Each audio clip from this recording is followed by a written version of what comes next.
You are not waiting for the right moment. You are waiting for permission. That is the brutal truth.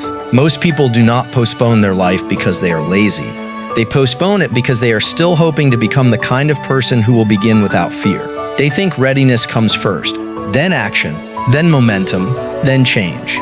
Zeno of Citium would tell you the order is the opposite. First action, then friction, then adaptation, then readiness. That is the lesson most people never learn until they have already wasted years. Because the fantasy of readiness is one of the most elegant traps the human mind has ever invented. It sounds wise, it sounds responsible, it sounds mature.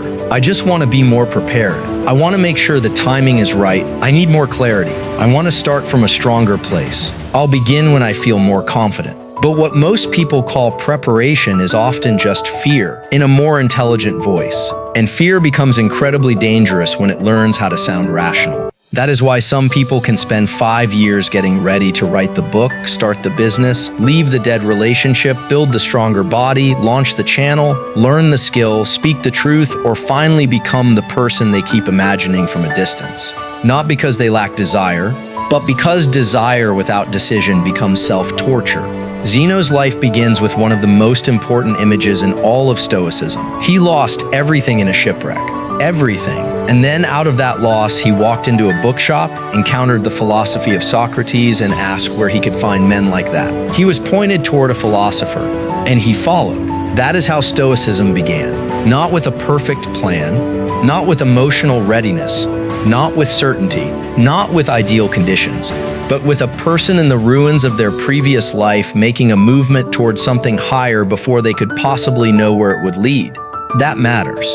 Because modern people have built an entire religion around feeling ready, but no one feels ready for the life that changes them. No one feels ready to start before they start. No one feels confident before they have done the thing enough times to survive their own awkwardness. No one feels disciplined before acting with discipline. No one feels like a creator before creating. No one feels like a leader before carrying weight. No one feels brave before walking directly into what scares them. Readiness is not a mood. It is not an emotion. It is not a mystical state that descends on the chosen. It is a side effect of repeated contact with reality. That is what Zeno forces you to confront. The life you want is not being blocked by a lack of potential. It is being blocked by your loyalty to a future version of yourself who does not exist yet. That imaginary version of you is always just ahead. The one who will be clearer, stronger, more focused, less tired, less distracted, less insecure, more certain, more qualified, more stable. And because that imaginary self feels more worthy of beginning than the actual self you are right now, you keep postponing the action that would have built them. That is the cruelty of it. You are waiting to become the person that only action could create. And because you will not act until you become that person, the loop keeps closing around you. This is why so many intelligent people are secretly trapped. Not because they are incapable, but because they are too aware of what could go wrong. They can see every weakness in themselves before they begin. Every flaw in the plan, every possible embarrassment, every way they might fail publicly, waste time, look foolish, or discover that they are not as exceptional as they hoped. So instead of beginning badly and getting better, they delay gracefully and decay. And from the outside, it looks like caution. But from the inside, it is erosion. Ambition without movement rots. You feel it, that private frustration, that quiet self-contempt, that exhaustion that does not come from effort but from prolonged self-betrayal. Because a person can only live so long in the gap between what they want and what they are willing to begin before the gap starts poisoning their confidence. This is what most people do not understand about procrastination. Procrastination is not only a scheduling problem, it is an identity wound.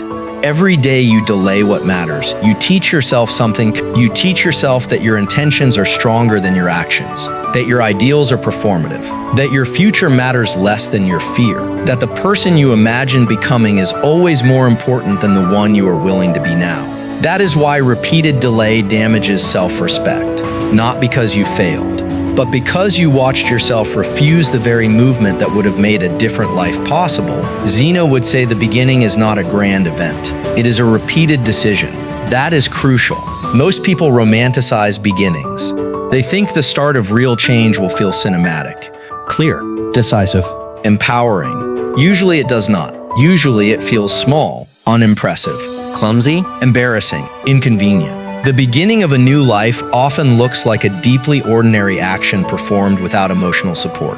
One page, one workout, one honest conversation, one upload, one application, one refusal, one early morning, one uncomfortable hour in which you finally stop negotiating with yourself.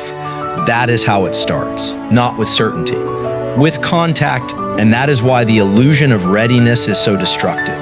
It keeps you worshiping the emotional conditions of action instead of respecting the reality of action. But the reality is simple. The person who acts while unready grows ready. The person who waits for readiness remains theoretical. A theoretical life can feel very sophisticated. You can imagine it beautifully, analyze it intelligently, plan it endlessly, explain it persuasively, but none of that changes your life. The body does not change from intention. The career does not change from reflection. The character does not change from admiration of good ideas. The life does not change from longing. It changes when action becomes more authoritative than mood. That is the real threshold, not when you want it badly enough. When you obey what matters more than what you feel.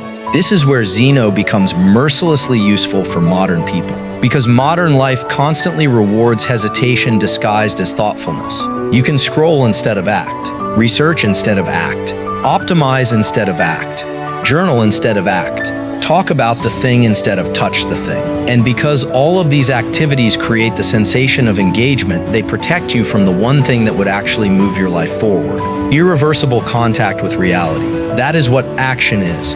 It is the moment the dream becomes testable.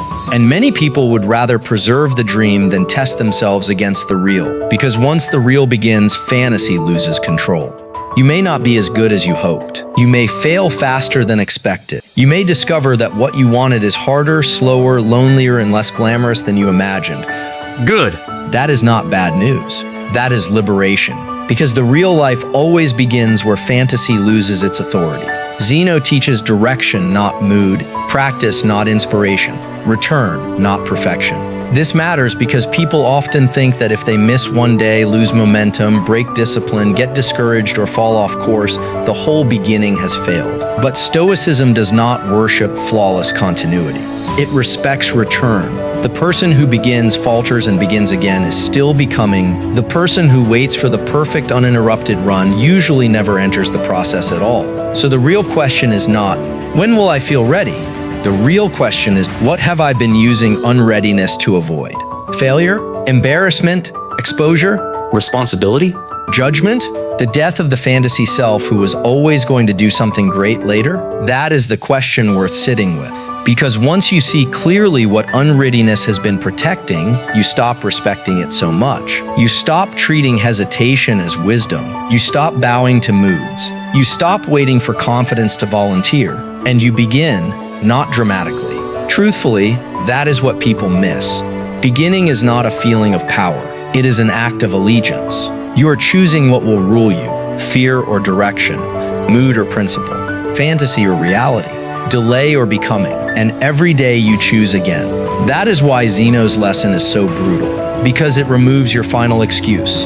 You are not missing the right moment. You are refusing the imperfect one, but the imperfect one is the only one that exists. The person you want to become will never be found waiting ahead of you. They are assembled out of the choices available to you now in your current body, your current confusion, your current fear, your current unfinished state, not later.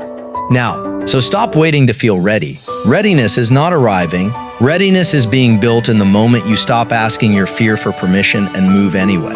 That is where the next version of your life is hiding, not in more thought. In the first step, you keep postponing.